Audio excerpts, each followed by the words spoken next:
الله الرحمن الرحيم وآتوا اليتامى أموالهم ولا تتبدلوا الخبيث بالطيب ولا تأكلوا أموالهم إلى أموالكم إنه كان حوبا كبيرا وإن خفتم ألا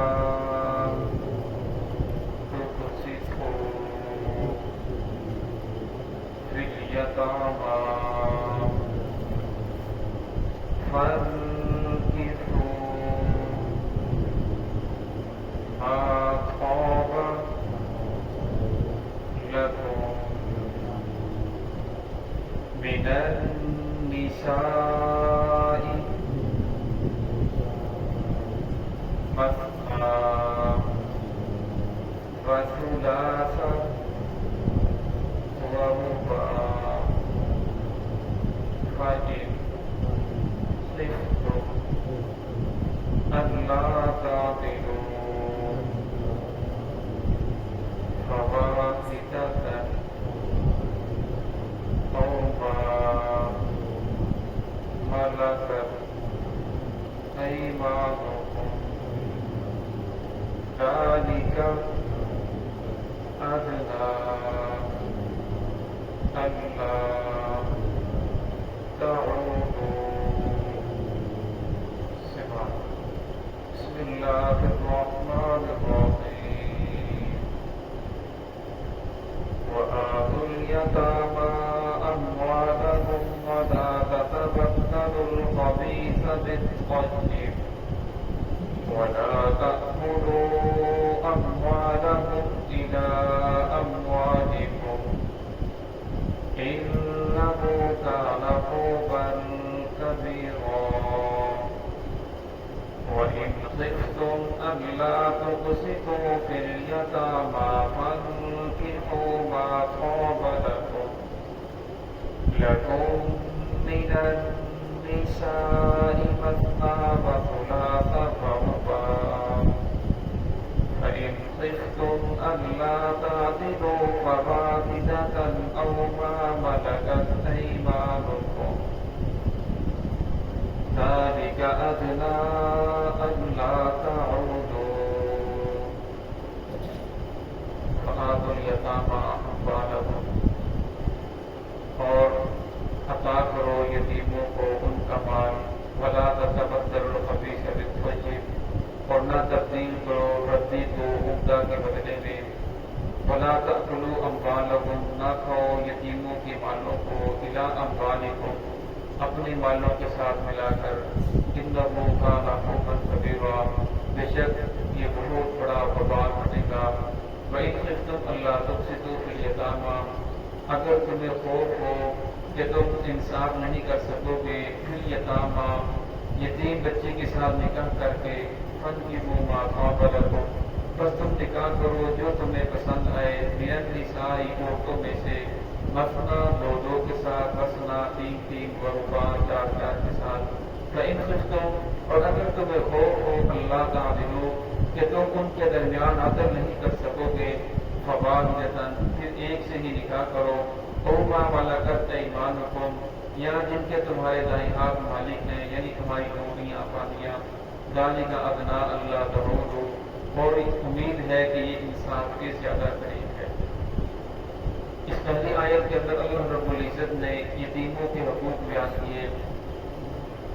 زمانہ جاہلیت میں یہ تھا کہ جس کا باپ دنیا سے چلا جاتا یا والدہ دنیا سے چلی جاتی تو اس کے بعد اس کا جو مال و دولت ہوتا اس کے مال و دولت کے ساتھ رد و بدل کر لیتے. اگر باپ نے وراثت کے اندر 10 گائیں چھوڑی ہیں تو 10 کا نام تو برا رہتا، لیکن ان کو جو عمدہ ہوتی وہ آپ رکھ لیتے، جو اپنے پاس لاگت کمزور ہوتی وہ انہیں دے دیتے، ان کا جو عمدہ مال ہوتا ان کو اپنے مالوں کے ساتھ تبدیل کر لیتے. تو قرآن پاک نے اس سے منع فرمایا، فرمایا رزق کو عمدہ کے بدلے میں تبدیل نہ کرو، بلکہ ان کا مال تمہارے پاس امانت ہے جب تک وہ بالغ نہیں ہو جاتے، اور ان کے مال کی حفاظت کرو. جب وہ بالغ ہو جائیں تو ان کا مال ان کے سپرد کر دو اور بتا دو کہ یہ چیزیں تمہاری وراثت کے اندر تمہارے باپ کی طرف سے نہیں ہیں. وَلَا تَأْكُلُوا أَمْوَالَكُمْ إِلَىٰ أَمْوَالِكُمْ، اور فرمایا نہ کھاؤ ان کے مالوں کو اپنے مالوں کے ساتھ ملا کر. پہلے یہ حکم تھا کہ آپ نے جو بھی آپ کی پرورش کے اندر یتیم بچہ ہے اس کی میراث کے اندر جو بھی مال ہے تو آپ نے اس کے لیے ہانڈی جو سالن ہے وہ علیحدہ بنانا ہے، آٹا اس کے لیے علیحدہ بونا جاتا، روٹی اس کے لیے علیحدہ پکائی جاتی. تو صحابہ کرام کو اس کے اندر بہت ساری تنگی ہوئی. بعض مرتبہ ایسا ہوتا چھوٹے بچے ان کا سالن کھا جاتے، تو اس طرح کی پریشانیاں ہوئی. تو پھر اللہ نے بولے فرمایا بھائی فرمایا یہ تمہارے بھائی ہیں، اگر تم انہیں اپنے ساتھ ملانا چاہتے ہو تو ان کو اپنے ساتھ ملاؤ، یعنی سالن ایک ہی جگہ پک جائے، اسی طرح آٹا ہے وہ ایک ہی جگہ بولا جائے. تو فرمایا جتنا حصہ ان لوگوں کا بنتا ہے اتنا ہی آٹا لیا. یہ نہیں کہ گھر کے 10 افراد ہیں تو آدھا اپنی طرف سے ڈالا، وہ ایک فرد ہے آدھا اس کی طرف سے ڈالا. فرمایا اگر تم ایسا کرو گے پھر تم ظلم کرنے والے میں سے ہو جاؤ گے. تو پھر اللہ رب نے فرما دیا وَاللَّهُ يَعْلَمُ الْمُفْسِدَ مِنَ الْمُصْلِحِ، فرمایا اب تمہیں اجازت ہے تم ان کے ساتھ مل کر کھا سکتے ہو، لیکن اللہ کو معلوم ہے، تمہیں دلوں کا حال معلوم ہے کہ فساد کرنے والا کون ہے اور اصلاح کرنے والا کون ہے. إِنَّهُ كَانَ حُوبًا كَبِيرًا، اور فرمایا یہ بہت بڑا ظلم ہے، بہت بڑا بوال بنے گا کسی کا 1 روپیہ کھا جانا. فرمایا کروڑ مرتبہ انسان توبہ کرے معافی مانگے تو 1 روپیہ معاف نہیں ہوگا جب تک حقوق العباد میں سے وہ بندہ کو معاف نہ کرے. وَإِنْ خِفْتُمْ أَلَّا تُقْسِطُوا فِي الْيَتَامَىٰ، اس کے اندر اللہ رب العزت نے یتیم جو بچے ہیں ان کے حقوق بیان کیے کہ جس کا والد دنیا سے چلا جاتا تو اس کا جو چچا داد بھائی ہوتا ہے، چچا کی بیٹی اس کی پرورش کے اندر ہے تو وہ خود ہی اس کے ساتھ شادی کر لیتے بچیوں کے ساتھ، تاکہ ان کو مہر نہ دینا پڑے اور ان کی جو جائیداد ہے مال ہے اس کے اوپر ہم قابض ہو جائیں، اور پھر ان کے اوپر ظلم کرتے زیادتیاں ہوتی. تو اللہ رب العزت نے یہاں فرما دیا کہ اگر تمہیں خوف ہو جو تمہاری پرورش کے اندر لڑکی ہے، چچا کی بیٹی ہے، ماموں کی بیٹی ہے، یہ جس طرح بھی تمہاری پرورش کے اندر ہے، فرمایا اگر تم خوف ہو کہ تم اس بچی کے ساتھ نکاح کرنے کے بعد اس کے حقوق ادا نہیں کر سکتے جس طرح ایک عام عورت کے حقوق ادا کیے جاتے ہیں، تو فرمایا کہ تم اس کے ساتھ نکاح نہ کرو بلکہ ان کا نکاح کسی اور مرد کے ساتھ کر دو، تاکہ بعد کے اندر تم پوچھنے والے ہو جاؤ، کیونکہ تم کے پیچھے جو اور تو کوئی نہیں ہے، ان کے کفیل آپ ہی ہو، تاکہ جو آگے والا مرد ہے اس کے اوپر ظلم زیادتیاں کرے تو ان کو پتا ہو کہ پیچھے اس کے کوئی کفیل ہیں جو ہم سے پوچھنے والے ہیں، تاکہ ان کے اوپر ظلم زیادتیاں نہ ہو.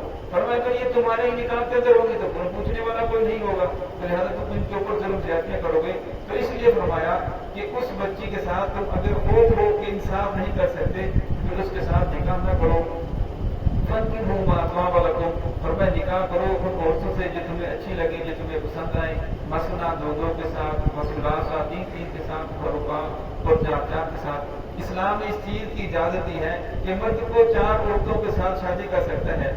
اسلام نے اس کی اجازت دی ہے. لیکن آج کل ہمارے معاشرے کے اندر دوسری کا تو نام لے نہیں گناہ سمجھا جاتا ہے، اور دوسری کا نام بھی لے تو اس بیچارے کی شامت آ جاتی ہے. لیکن اگر اللہ رب العزت نے آپ کو وسائل دیے ہیں، آپ کے پاس حالات اچھے ہیں تو آپ دوسری شادی کر سکتے ہیں، آپ کو ضرورت بھی ہے پھر انسان کو دوسری شادی کرنی چاہیے. ہاں اگر آپ کے پاس وسائل نہیں ہے، دوسری شادی کرنے کے بعد پہلی عورت کو گھر سے نکال دیا جائے، اس کے اوپر ظلم زیادتی شروع ہو جائے، تھوڑا پھر یہ ٹھیک نہیں ہے. آگے اللہ رب العزت کو نہیں فرما دیا، فرمایا وَإِنْ خِفْتُمْ أَلَّا تَعْدِلُوا، اگر تمہیں خوف ہو کہ تم ان کے درمیان عدل نہیں کر سکتے، فَوَاحِدَةً، پھر ایک ہی کے ساتھ نکاح کرو. عدل سے مراد یہ ہے کہ ان کا جو نان نفقہ ہے، ان کی جو رہائش ہے، اور اسی طرح عزت و احترام ہے، فرمایا اس کے اندر برابری ہونا چاہیے. اور جو کلمے کا اعلان ہے اس کا تو انسان مکلف نہیں ہے. جس طرح ماں باپ ہوتے ہیں تو ساری اولاد کی محبت ان کے لیے برابر نہیں ہوتی، کسی بیٹے کی محبت زیادہ ہوتی ہے، کسی کی کم ہوتی ہے، کسی بیٹی کی محبت زیادہ ہوتی ہے تو کسی کی کم ہوتی ہے۔ فرمایا اسی طرح اگر کسی انسان کی ایک سے زائد بیوی ہے تو کسی کے ساتھ اس کی دلی جو محبت ہے وہ زیادہ ہوگی۔ ایک بہت زیادہ خدمت کرنے والی ہے، ادب کرنے والی ہے، احترام کرنے والی ہے، اس کی محبت زیادہ ہوگی، اور ایک آگے سے بولنے والی ہے، انسان کا ادب بھی نہیں کرتی، خدمت بھی نہیں کرتی، پھر دل کے اندر اس کا احترام کم ہوگا۔ تو فرمایا انسان کا جو دلی میلان ہے، لا یکلف اللہ نفسا الا وسعها، اللہ رب العزت انسان کو اس چیز کا مکلف نہیں بنایا کہ جس کی وہ طاقت نہیں رکھتا۔ فرمایا اس سے مراد ظاہری نام رکھتا ہے، ظاہری جو چیزیں ہیں اس کے اندر عمل کرنا ضروری ہے۔ قوما ملکت ایمانکم، اور فرمایا یا جو تمہارے جن کے دائیں ہاتھ مالک ہیں، یعنی تمہاری باندیاں لونیاں۔ آج کل تو ایسا نہیں ہے، پہلے دور کے اندر تھا کہ جب جہاد کیا جاتا، جہاد سے جو مرد عورتیں قید ہو کر آتے تو اس کے بارے میں اسلام نے مسلمانوں کو اجازت دی تھی کہ آپ انہیں احسان کر کے اسی طرح بھی چھوڑ سکتے ہو، اور انہیں ادلا بدلا بھی کر سکتے ہو، اپنی گاڑیوں کو واپس دے دو اور ان لوگوں کو دے دو، تو یہ بھی کر سکتے ہو کہ ان سے فدیہ لے لو، مال و دولت لے کر ان لوگوں کو آزاد کر دو۔ اور آخری صورت یہ بھی تھی کہ ان کو مجاہدین کے اندر تقسیم کر دیا جاتا کہ وہ ان عورتوں کے ساتھ ان کو اپنا گھر کا ایک فرض سمجھتے، جس طرح اپنا کھانے پینے کا انتظام کرتے اس طرح ان کے بھی کھانے پینے کا انتظام کرتے۔ تو فرمایا ان لوگوں کے ساتھ پھر آپ ان کو اپنے پاس رکھ سکتے ہو، ذالک ادنیٰ اللہ تعولوا، اور فرمایا یہ زیادہ قریب ہے کہ تم بے انصافی سے بچ سکو۔ تو یہاں اللہ رب العزت نے انسان کو اس چیز کا مکلف بنایا ہے کہ انسان کو وقت کو اجازت ہے کہ وہ 4 شادیاں کر سکتا ہے، لیکن فرمایا اگر اسے خوف ہو کہ 4 شادیاں کرنے کے بعد وہ ان کا نام نقطہ نہیں اٹھا سکتا یا ان کے درمیان عدل نہیں کر سکتا، فرمایا فواد نجدہ، پھر ایک ہی انسان دکھا کرے جو ہے اللہ رب العزت میں دین کی صحیح سمجھ عطا فرمائے۔